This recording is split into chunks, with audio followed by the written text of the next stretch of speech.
put knowledge to work. University of Illinois Extension. Welcome to another edition of Spotlight on Natural Resources. I'm Bill Waisner. With me today is Duane Friend. Hi, Duane. How are you? I'm doing fine, Bill. Thank you. And today we're going to talk about, we'll just call it a delicate subject, I guess. Septic tanks. That's a good way to put it, yeah.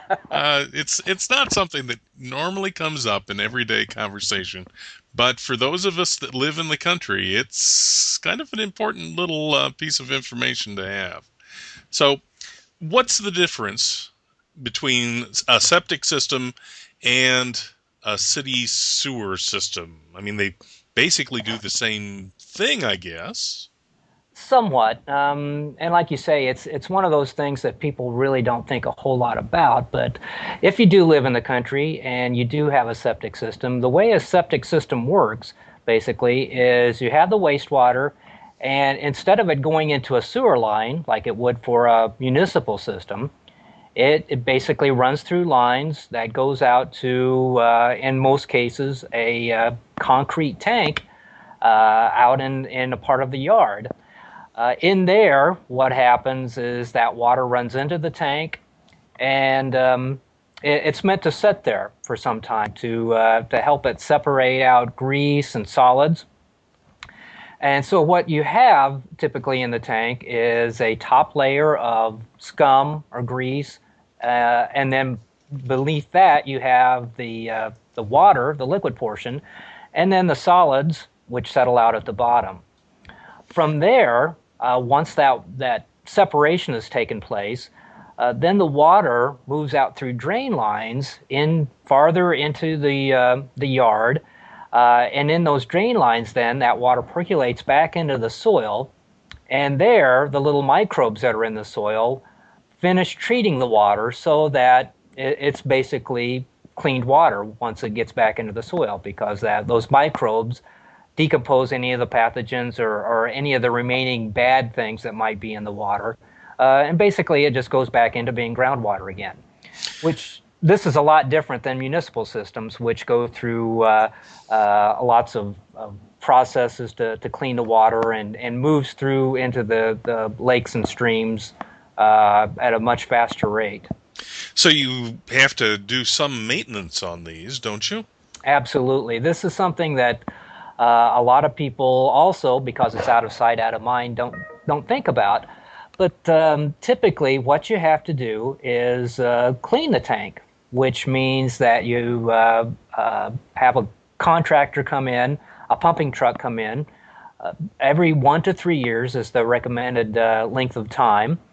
But they come in, and basically what they do is they pump out everything that's in the tank. That includes the grease, the liquids, and the solids. And the only thing that should be remaining in the tank once that cleaning is done is just a little bit of liquid and kind of a black film on the tank. Everything else should be pretty well cleaned out. So what do I look for in this contractor? Well, it should be licensed, it should be bonded. Those are the main things. You're looking for a professional service that does this full time, that again are licensed and bonded and are reliable and know what they're doing. What do you think of these products that you see on TV from time to time, where they say you're supposed to flush this down one of the toilets, and it does some miracle something to the septic system? Are those worthwhile, or? There are several different types of products out there. Some of them are called starters or things like that are supposed to contain bacteria in them or enzymes. They really don't hurt the tank, but if the tank is operating normally, it's really not necessary to add that type of material because the material is already in there. Every time you flush, every time you send something down the drain, those things are already in that material, so you really don't need to add anything new. The one thing that you really need to watch out for and definitely do not add to a septic tank is when it says something like it's a degreaser or something like that, because if that gets into the tank, it basically breaks up that scum layer on top, And that scum layer is meant to be there. It's meant to not go out into the drain lines. What the degreaser will do is basically allow that stuff to move out into the drain lines, and then basically what happens is eventually those drain lines are going to plug up because all of that grease and those oils have moved out into that drain field and plugging up the little openings that would allow that water to drain into the soil.